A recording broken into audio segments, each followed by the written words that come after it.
नमस्कार। The social warrior के एक नए एपिसोड में मैं नदीम आपका हार्दिक स्वागत करता हूं। और दोस्तों, आज हम जिस विषय के बारे में बात करेंगे वो एक ऐसा विषय है जो बहुत ही कंटेम्प्रेरी है। बहुत ज़्यादा उसके बारे में लिखा गया है, पढ़ा गया है, बहुत किताबें हैं, बहुत सारे वीडियोस हैं, लेकिन हमेशा उसके बारे में एक कौतूहल की स्थिति बनी रहती है, यानी कि एक सरप्राइज़ एलिमेंट रहता है। जी हाँ, हम आज बात करेंगे मोसाद के बारे में। मोसाद जो कि इज़राइल की एक खुफिया एजेंसी है, और उसके बारे में कई दंत कथाएँ मशहूर हैं। जैसे कहा जाता है कि उसके जो एजेंट होते हैं बहुत ट्रेंड होते हैं, बहुत ही ज़्यादा क्वालिफ़ाइड होते हैं, पूरे दुनिया भर में उसके एजेंट फैले हुए हैं। और जब इज़राइल की धरती पर टेररिज़्म, आतंकवाद से रिलेटेड कोई भी चीज़ हुई है तो इज़राइल ने उसका बदला लिया है, और उस बदले में हमेशा एक नाम मोसाद हमने हमेशा सुना है। दोस्तों, आज हम ऐसी एक कहानी के बारे में बात करेंगे। इज़राइल की खुफिया एजेंसी मोसाद ने ईरान में कितनी घुसपैठ कर ली है, इस पे कई सारे बातचीतें हुई हैं, कई आर्टिकल्स पढ़े हैं। नवंबर 2020 में ईरान के सबसे नामचीन परमाणु वैज्ञानिक मोहसिन फ़खरीज़ादे का काफ़िला आग की लपटों से घिर गया।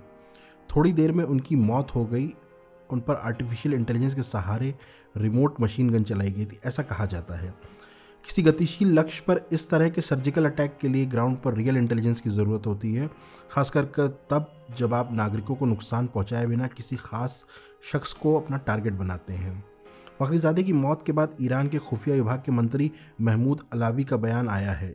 उसमें कहा गया है कि उन्होंने सुरक्षा बलों को 2 महीने पहले ही इस तरह के हमले का इनपुट दिया था। अलावी ने दावा किया है कि जिस जगह पर उन्होंने फखरीज़ादे को निशाना बनाए जाने की चेतावनी दी थी, ठीक उसी जगह पर उन पर हमला हुआ है।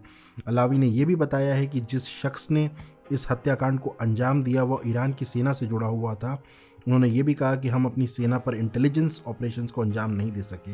हालांकि इशारों में उन्होंने बता दिया कि साजिश को अंजाम देने वाला द इस्लामिक रिवॉल्यूशनरी गार्ड यानी कि IRGC, जो कि ईरान की सबसे एलीट मिलिट्री यूनिट है, उसका सदस्य है। जनवरी 2018 की एक रात राजधानी तेहरान से 20 मील दूर एक इंडस्ट्रियल एरिया था, एक ज़िला था, जहाँ पे एक स्टोर फैसिलिटी में करीब 1 दर्जन लोग घुसते हैं।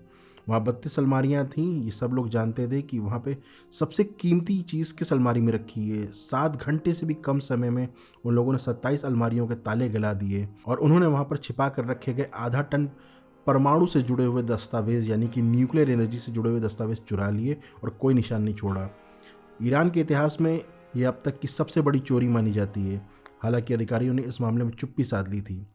3 महीने बाद वहां से 2000 किलोमीटर दूर इजराइल की राजधानी तेल अवीव में चुराए गए हुए दस्तावेज प्रकट हुए। तत्कालीन इजरायली प्रधानमंत्री बेंजामिन नेतन्याहू ने उन चुराए हुए दस्तावेजों को दिखाते हुए कहा कि यह इजरायली खुफिया एजेंसी मोसाद का ऑपरेशन था। ईरानी अधिकारियों ने उस वक्त इन दस्तावेजों को नकली करार दिया था। उनका कहना था कि ईरान से किसी दस्तावेज की चोरी नहीं हुई है।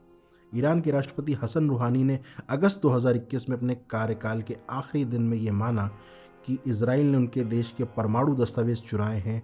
उन्होंने तत्कालीन अमेरिकी राष्ट्रपति डोनाल्ड ट्रंप को भी इसके सबूत दिए। अप्रैल 2018 में बेंजामिन नेतन्याहू ने खास तौर पर बुलाई गई एक न्यूज़ कॉन्फ्रेंस में इन दस्तावेजों को दिखाया।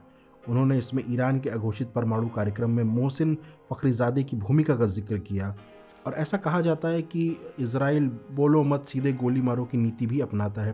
पिछले 2 दशक के दौरान ईरान के कई नामचीन परमाणु वैज्ञानिकों का कत्ल हो चुका है।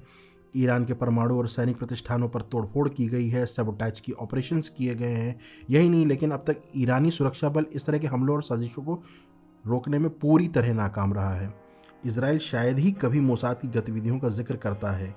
इजरायली सेना के रिटायर्ड जनरल और रक्षा मंत्रालय के अधिकारी आमोस गिलाड ने मीडिया को बताया कि मैं कभी भी पब्लिसिटी के खिलाफ हूँ।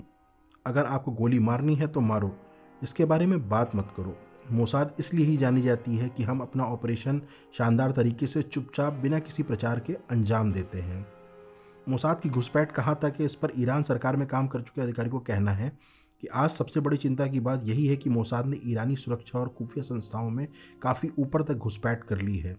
ईरान में खुफिया विभाग के पूर्व मंत्री और राष्ट्रपति रूहानी के शीर्ष सलाहकार अली यूनुसी ने एक इंटरव्यू में कहा था, देश के अंदर मोसाद का इतना असर है कि ईरानी नेतृत्व का एक हर सदस्य अपनी ज़िंदगी और अपनी सुरक्षा को लेकर चिंतित रहता है। अगर आपको ये वीडियो पसंद आया तो लाइक करें और बेल आइकन को दबाकर सब्सक्राइब करें। धन्यवाद। अगले वीडियो में जल्द ही मिलते हैं। नमस्कार।